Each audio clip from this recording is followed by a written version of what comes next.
The American Nightmare.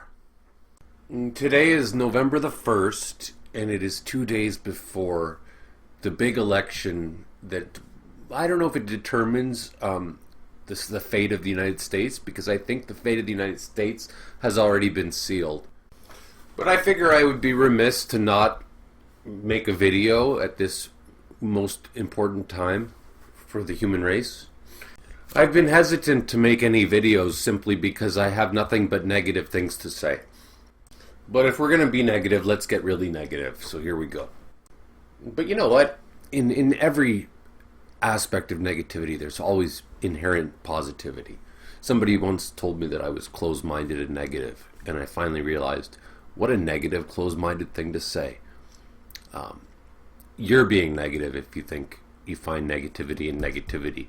And you're actually being quite positive if you can concentrate on negative things.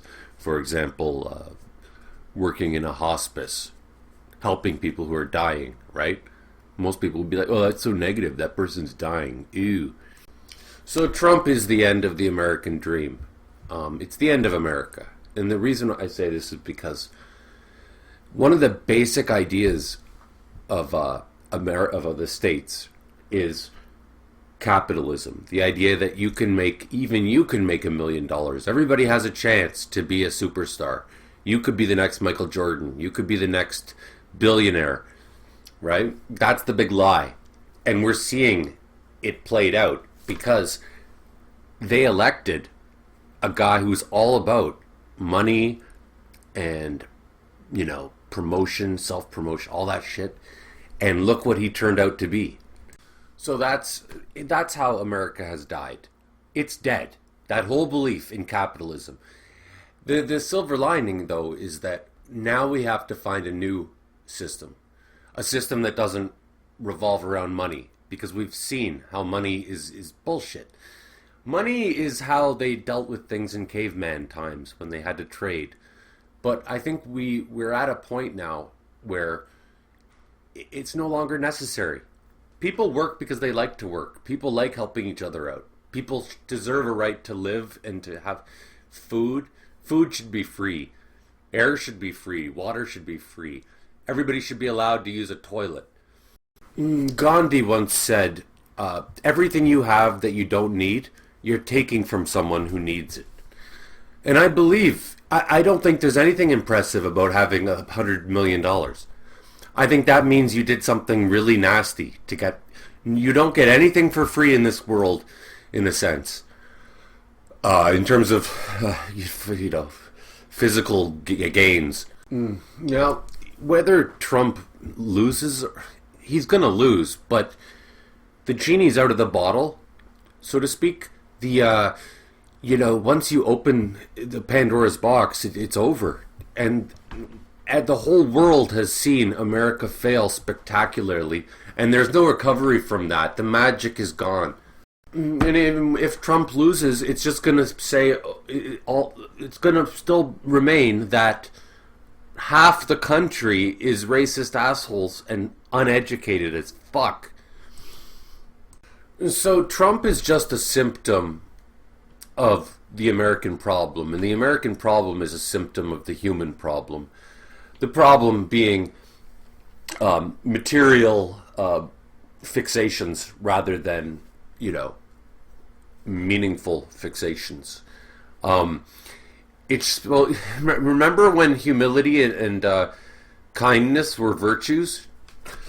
No, greed. The real heroes and geniuses are unsung. You'll never know them. You'll never hear their names. They don't get famous. They don't want to get famous. I think it was in the Tao Te Ching. Like when a great leader leads, the people say we did it ourselves, right? When a shitty leader leads, everybody says, "Oh, we did it because of him." Nobody's going to want to go to the States ever again. They make fun of scientists there. They spit in the face of science when science is trying to save their life. Right? Like, if you needed brain surgery, would you be debating the brain surgeon about the correct way to do brain surgery on you? No, you shut the F up and you just say, you do it. You know what's going on. I think that if you're a smoker, you move down the list of lung transplants. Like, you're not a priority, right? And so should be the case with people who go to Trump rallies. They should be like moved to the bottom of the list of people who get admitted for the virus in the hospitals. I would say that not only the president, but anybody who is going to, in order to be able to vote, you should have to get an IQ test done. Stupid people, they ruin it for everybody. And I think we have to also re-examine the Hippocratic Oath, because saving Donald Trump's life from the coronavirus is probably the worst thing that has happened to America. So yeah, burn baby burn. I have no dogs in this fight. I'm in Canada. We're okay here for now. I don't have any children, so I don't have to worry about my future. You know, have at it, guys. Destroy the whole world while you're at it. I'll enjoy it. I don't mind. Actually, I mean, why not keep the joke going? Let's amplify it. Re-elect him, and then let's just make it even funnier. Let's just, you don't think America has become enough of a disgrace? Re-elect him then and see what happens. And when I say this is just a symptom, Trump is just a symptom, America's just a symptom. Well, where better to get a gauge of the state of the human race than art, right? Art is the most important thing in human existence. And look what's happened to the movie industry, which is kind of at the forefront of art right now, in pop art. Well, the Oscars have amended their rules so that the only movie that, in order for a movie to be nominated for Best Picture, it has to have a minority in a position of power, and blah, blah, blah, right? Basically, you can't make a movie anymore in pop culture without having a minority, underrepresented person. There's the problem. So, fuck it. And I have nothing, of course I have nothing against minorities, but I can't write, I want to be an artist, right? But I can't write a book anymore because I have to get a PhD in gender politics, right? Anything I say could be taken the wrong way. So what a discouragement to anybody who wants to express themselves artistically. And the thing about being artistic is going against the grain, right? Not having homogenized stuff, being risky, taking chances, being vulnerable. How the hell are you supposed to be vulnerable if you're terrified that you're going to be called, prejudiced all the time? Everything you do is prejudiced.